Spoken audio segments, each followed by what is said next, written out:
제가 이 얘기를 꺼내려고 몇 번을 망설였는지 몰라요. 말하고 나면 내가 나쁜 시어머니처럼 보일까봐, 아들한테 미안할까봐 그냥 속으로만 꾹꾹 눌러왔거든요. 근데 더 이상은 못 참겠어요. 오늘 이 자리에서 다 털어놓을게요. 저는 올해 65이에요. 남편은 67이고요. 슬아에 아들 하나, 딸 하나 뒀는데 아들은 38, 딸은 35이에요. 큰애는 결혼한 지 올해로 딱 9년이 됐고 딸은 아직 미혼이에요. 오늘 제가 하려는 얘기는 아들 얘기예요. 아들보다는 그 옆에 붙어 있는 며느리 얘기가 더 맞겠네요. 저희 아들 첫째잖아요. 아들이 결혼할 때 우리 부부가 30평대 아파트를 해줬어요. 그 당시에 저희가 모아둔 돈이 있었고 남편도 퇴직금 일부를 보탰어요. 아들 며느리한테 잘 살라고 준 거죠. 무슨 대가를 바라고 준 게 아니에요.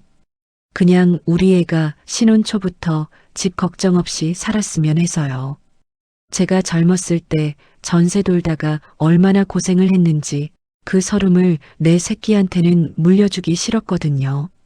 그렇게 결혼을 시켰는데 한 달에 한두 번씩 가족끼리 밥을 먹어요. 뭐 특별한 건 아니고 명절도 아니고 그냥 가끔 모여서 저녁 한 끼 하는 거예요. 며느리도 같이 오고요. 저는 그게 좋았어요. 밥 먹으면서 서로 얼굴 보고 아들 건강은 어떤지, 요즘 힘든 건 없는지 그런 얘기 나누는 게 좋았어요. 며느리한테도 잘 대해주려고 했고요. 반찬 싸줄 때도 며느리 입맛 맞춰서 싸주고 생일이면 용돈도 챙겨줬어요. 그런데요. 그날이에요. 아마 작년 늦가을이었을 거예요. 다 같이 한식집에서 저녁 먹는데 며느리가 화장실 간다고 자리를 떴어요. 저도 밥 먹다 보니 화장실이 마렵더라고요. 근데 화장실이 좁은 식당이라 칸이 2개밖에 없었어요. 들어가려는데 안에서 목소리가 들리는 거예요. 처음엔 그냥 누군가 통화하는 줄 알았죠. 근데 목소리가 귀에 익어요. 며느리 목소리예요. 저는 그냥 볼일 보러 들어간 거예요. 일부러 엿들은 게 아니에요. 근데 화장실 구조가 워낙 좁다 보니 다 들려요. 제가 발소리를 죽인 것도 아니고 며느리가 눈치를 못 챈 거죠. 거기서 제가 들은 말이 이거예요.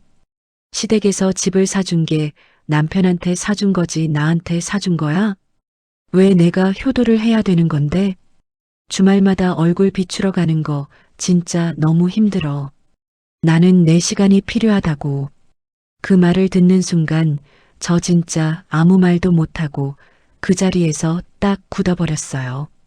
가슴이 찢어지는 기분이 뭔지 그날 처음 알았어요. 아무것도 없는 빈 화장실 칸에 혼자 서서 눈물이 나오는데 소리를 낼 수가 없는 거예요. 밖에서 가족들이 기다리니까요. 저는 그 자리에서 그냥 조용히 눈물 닦고 나왔어요. 며느리는 아직 통화 중이었고요. 저 혼자 식탁으로 돌아와서 남편이랑 아들 앞에서 아무렇지 않은 척 밥을 먹었어요. 효도를 왜 해야 되냐고요? 주말마다 힘들다고요? 잠깐 우리가 주말마다 오라고 한 게 아니에요. 그리고 한 달에 한두 번이에요. 그것도 저희가 억지로 부른 게 아니라 서로 일정 맞춰서 한 거고 대부분은 밖에서 밥 한 끼 먹고 헤어지는 자리예요. 그게 주말마다 불려가는 힘든 일이에요? 그게 효도예요? 저는 그날 밤 잠을 한숨도 못 잤어요. 남편한테 얘기할까? 아들한테 얘기할까? 아니면 그냥 모른 척 할까? 별의별 생각이 다 들었어요. 근데 얘기를 해봤자 뭐가 달라지겠어요.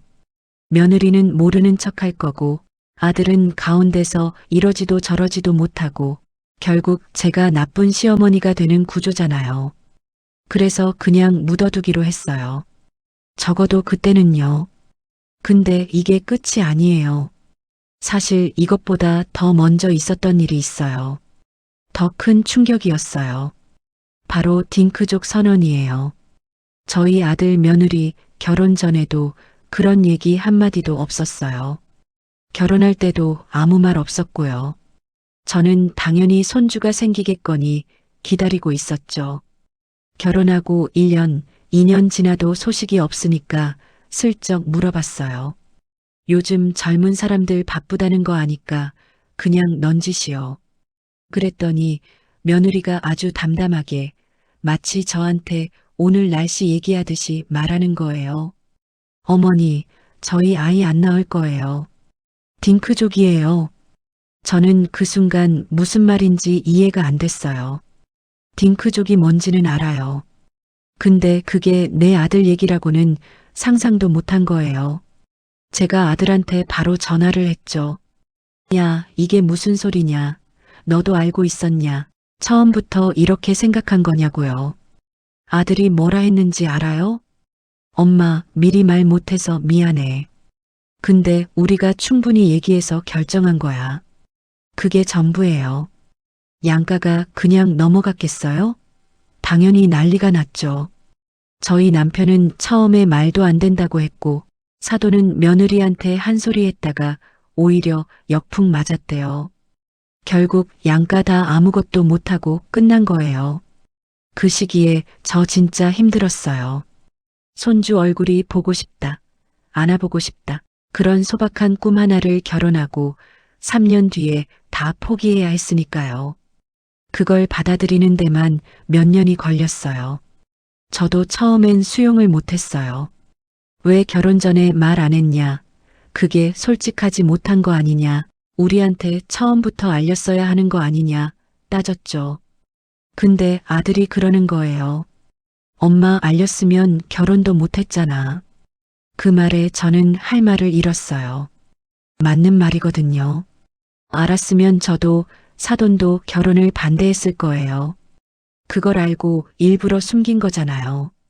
이게 저는 아직도 완전히 소화가 안 돼요. 속여서 결혼한 거랑 뭐가 다른 건지. 아무튼 그 난리를 겪고도 저는 며느리한테 표 안 냈어요.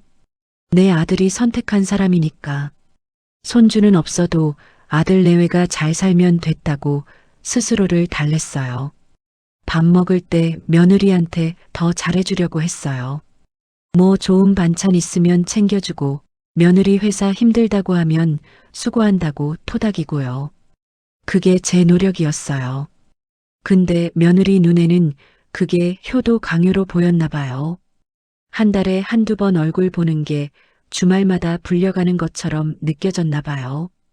시댁이 집 사준 게 남편을 사준 거지. 왜 자기가 효도하냐는 생각을 갖고 있었나 봐요. 저는 그 말을 화장실에서 듣고 나서 며느리를 보는 눈이 달라졌어요. 달라지지 않으려고 버텼는데 안 되더라고요. 식탁에서 같이 웃고 있는데 속에서 그 말이 자꾸 떠올라요. 시댁에서 남편한테 사준 거잖아. 그 목소리가요. 아무렇지 않은 척하는 게 너무 힘들었어요. 어느 날은 딸이 저한테 전화를 했어요. 딸은 눈치가 빠르거든요. 엄마 요즘 왜 그러냐고, 뭔가 힘든 거 있냐고 물어보는 거예요. 저는 처음엔 아니라고 했어요. 그러다가 결국 다 얘기했어요. 화장실에서 들은 것도, 딩크족 얘기 때 받은 상처도, 지금 내가 며느리 볼 때마다 그 목소리가 들린다는 것도요. 딸이 한참 듣더니 이렇게 말하더라고요. 엄마, 오빠한테 얘기해. 저는 싫다고 했어요. 아들이 중간에서 힘들어진다고요. 딸이 그러는 거예요. 엄마, 근데 오빠도 알아야 해. 엄마 혼자 다 안고 있으면 엄마만 죽어. 맞는 말이에요. 근데 아들한테 말하면 며느리한테 얘기가 들어갈 게 뻔하고 그러면 집안이 시끄러워질 거 아니에요. 제가 또 분란 일으킨 시어머니 되는 거고요. 딸이 화가 많이 났어요. 그러니까 올케가 계속 저러는 거잖아. 선 넘어도 아무 말 안 하니까. 딸 말도 맞아요. 저는 그냥 괜찮은 시어머니, 터치 안 하는 시어머니, 잘 대해주는 시어머니로 살려고 했는데 그게 며느리한테는 만만한 시어머니로 보였던 건 아닐까 그런 생각이 들기 시작했어요. 그 뒤로도 가족 식사 자리는 계속 있었어요. 저는 나가면서 매번 이번에는 자연스럽게 대하자, 이미 들은 거 신경 쓰지 말자 다짐을 해요. 근데 막상 며느리 얼굴 보면 그 화장실이 생각나요. 그 좁은 칸에서 혼자 눈물 닦던 내가 생각나요. 결정적인 일이 또 있었어요. 연말 즈음이었는데 우리 집에서 모이기로 했어요. 제가 음식 준비를 꽤 했어요. 갈비찜에 잡채에 며느리가 좋아하는 새우튀김까지요. 온종일 서서 만든 거예요. 식탁에 다 차려놨는데 며느리가 늦게 오더니 하는 말이 요즘 소화가 잘 안 된다면서 조금밖에 못 먹겠다는 거예요. 그러면서 수저를 놓고는 핸드폰만 보는 거예요. 아들은 눈치를 보고 남편은 분위기 파악 못하고 갈비찜 맛있다고 혼자 먹고 있고 저는 그 상황이 너무 어이없어서 아무 말도 못했어요. 며느리가 소화 안 되는 게 제 탓은 아니죠. 근데 온종일 서서 만든 사람 앞에서 핸드폰 보면서 있는 건 그건 예의가 아닌 거잖아요. 눈치가 있으면 어떻게든 한 숟가락이라도 더 먹으면서 어머니 맛있어요. 한마디라도 해줘야죠. 그게 관계를 이어가는 최소한의 예의잖아요. 저는 그날 식사 끝나고 혼자 부엌에서 설거지하면서 진짜 많이 울었어요. 서럽다는 게 이런 건가 싶어서요. 돈도 마음도 다 쏟아붓고 뒤에서는 이러면서 앞에서는 아무것도 아닌 듯 앉아있는 그 모습이요. 저 욕심 없는 사람이에요. 밥 먹으면서 맛있다 소리 한마디면 됐어요. 그거 하나요. 남편한테는 조심스럽게 얘기했어요. 화장실 얘기는 못하고 그냥 며느리가 가족 모임을 불편해하는 것 같다. 좀 신경 쓰인다. 그 정도로요. 남편은 뭐라고 했는지 아세요? 우리가 너무 자주 보는 거 아니야? 젊은 사람들은 자기 시간이 필요하잖아. 저는 그 말에 진짜 기가 막혔어요. 당신 아들 결혼할 때 아파트 해준 사람이 누군데 한 달에 한두 번 보는 게 너무 자주래요. 제 눈에서 눈물이 나오는 게 남편 눈에는 안 보이는 거예요. 저는 그날 남편한테 크게 소리를 질렀어요. 나는 힘들다고. 나는 서럽다고. 당신은 항상 왜 며느리 편이냐고. 남편이 깜짝 놀라더라고요. 저도 이렇게 크게 소리친 게 몇 년 만인지 몰라요. 근데 참으면 병나요. 저도 감정이 있는 사람이에요. 그 뒤에 남편이 조용히 제 손 잡더니 얘기를 들어줬어요. 제가 화장실 얘기까지 다 털어놨어요. 남편이 한참 아무 말 안 하다가 그러더라고요. 그 말 직접 들었어? 응, 직접 들었어. 내가 오버하는 게 아니야. 남편 표정이 굳어지더니 아들한테 얘기해야겠다고 하는 거예요. 저는 말렸어요. 지금은 아니라고요. 이 얘기 잘못 꺼냈다가 며느리가 아들 이간질 시킨다고 할 수도 있고 아들이 며느리한테 따지다가 부부싸움으로 번지면 그것도 다 제 탓이 되니까요. 그냥 놔뒀어요. 저는 또 그냥 놔뒀어요. 근데 사람이 계속 참으면 어디선가는 터지잖아요. 올해 초였어요. 또 모임이 있었는데 며느리가 이번에는 지인 모임이 생겼다면서 밥 먹다가 중간에 일찍 일어나는 거예요. 케이크도 안 먹고 커피도 안 하고요. 아들은 어쩔 줄 몰라 하고 저는 그냥 그래 조심히 가했어요. 며느리 나가고 나서 식탁이 썰렁해졌어요. 아들도 멋쩍어하고 남편도 말이 없고요. 그날 헤어지면서 아들이 저한테 귓속말로 그러는 거예요. 엄마, 와이프가 요즘 많이 힘들어. 회사 일이 많아서 이해해줘. 저는 그 말에 딱 한마디 했어요. 나는 안 힘든 것 같아? 아들이 말을 잇지 못하더라고요. 저 나쁜 시어머니 아니에요. 며느리 힘든 거 모르는 게 아니에요. 회사 다니면서 살림하는 거 쉽지 않은 거 알아요. 저도 그 시절 다 겪어봤어요. 근데 그 힘든 건 시어머니 탓이 아니잖아요. 한 달에 한두 번 밥 한 끼가 그렇게 큰 부담이에요? 그 자리가 며느리한테는 의무고 고역이고 효도 강요인데 저한테는 그 자리가 유일하게 며느리 얼굴 보는 시간이에요. 저는 기대하고 나가거든요. 오늘은 뭐 해줄까? 며느리 좋아하는 거 뭐였더라? 그 생각하면서 나가요. 그 마음이 왜 안 보이는지, 왜 보이지 않는 건지. 딸이 어느 날 이런 말을 했어요. 엄마, 올케한테 맞춰주는 시간이 너무 길었어. 이제는 엄마도 엄마 마음을 좀 지켜. 딸 말이 맞아요. 저도 이제는 알아요. 다 맞춰준다고 다 좋은 시어머니가 되는 게 아니에요. 내가 뭘 해도 효도 강요처럼 느끼는 사람 앞에서는 잘해줄수록 더 부담스러워지는 거예요. 그래서 저는 결심을 했어요. 모임 횟수 줄이기로요. 제가 먼저 연락 안 하기로요. 며느리가 부담스럽다면 부담 안 주면 되죠. 한 달에 한두 번이 힘들다면 두 달에 한 번, 석 달에 한 번으로 줄이면 되죠.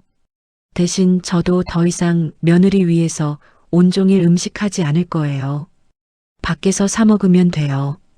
며느리 입맛 챙기느라 뭐 좋아하나 골머리 썩지도 않을 거예요. 처음에는 아들이 이상하게 생각했어요. 엄마 왜 갑자기 연락을 잘 안 하냐며. 저는 담담하게 말했어요. 너희 바쁜 거 아니까. 한가할 때 네가 연락해. 그게 사이다라고 하기엔 너무 조용한 반격이지만 저는 이게 맞다고 생각해요. 소리 지르고 싸우는 게 반격이 아니에요. 더 이상 상처받으러 나가지 않는 것, 그게 제 방어예요. 결혼 9년이에요. 저는 9년 동안 선 지켰어요. 간섭 안 하고 딩크족도 받아들였어요. 힘든 소리 들어도 참았어요. 음식 해주고 용돈 챙겨주고. 그런데 며느리 눈에 저는 아직도 효도 강요하는 시댁이에요. 저는 이제 그 의무에서 내려올 거예요. 제가 먼저요. 딸이 요즘 저한테 전화를 자주 해요. 엄마 밥 먹었냐고, 오늘 뭐 했냐고요. 남편도 요즘은 같이 걷자고 먼저 나와요. 우리 부부가 젊었을 때 그랬던 것처럼 저녁 먹고 동네 한 바퀴 걸으면서 얘기해요. 며느리 얘기 안 해도 손주 없어도 그냥 우리끼리 걷는 게 좋아요. 어떤 날은 남편이 걸으면서 그러더라고요. 우리가 해줄 거 다 해줬으니까 됐지. 이제 우리 인생을 살자. 그 말이 그렇게 고마웠어요. 맞아요. 우리가 해줄 거 다 했어요. 집도 해줬고 밥도 해줬고 마음도 줬어요. 더 이상 받아들여지지 않는 곳에 마음을 부어넣을 필요 없어요. 이걸 깨닫는데 9년이 걸렸어요. 늦었나요? 전 안 늦었다고 생각해요. 지금이라도 알았으니까요. 화장실에서 그 소리를 들은 게 결과적으로는 잘된 일일 수도 있어요. 덕분에 제 눈이 번쩍 뜨였으니까요. 저처럼 며느리한테 서운함 쌓인 분들 아마 많을 거예요. 말 못하고 그냥 꾹꾹 눌러온 분들이요. 저는 이 얘기를 꺼내는 게 며느리 욕하자는 게 아니에요. 그냥 저 같은 사람도 있다는 거요. 잘해주고 싶었는데 지쳐버린 시어머니도 있다는 거요. 65에 이런 얘기하는 게 우습게 보일 수도 있어요. 근데 저도 아직 여자이고 사람이에요. 감정이 있고 서럽고 억울하고 그래도 내 아들 잘 살았으면 하는 마음이 다 있는 사람이에요. 오늘 이 얘기 털어놓으니까 속이 좀 시원하네요. 말하고 나니 눈물도 나오고 피식 웃음도 나오고요. 이게 다 내 인생이구나 싶어서요. 우프다는 게 이런 거겠죠. 앞으로는요, 그냥 저 잘 살 거예요. 며느리 밉지 않아요. 근데 더 이상 상처받고 싶지도 않아요. 딸이랑 맛있는 거 먹으러 다니고 남편이랑 저녁 산책하고 제 친구들이랑 여행도 가고 그렇게 살 거예요. 아들 내외가 잘 살면 그걸로 됐어요. 거기에 제 마음까지 바치지는 않을 거예요. 그게 제가 찾은 답이에요.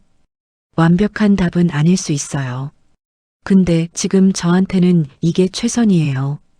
상처 안 받는 게 가장 잘 사는 거니까요.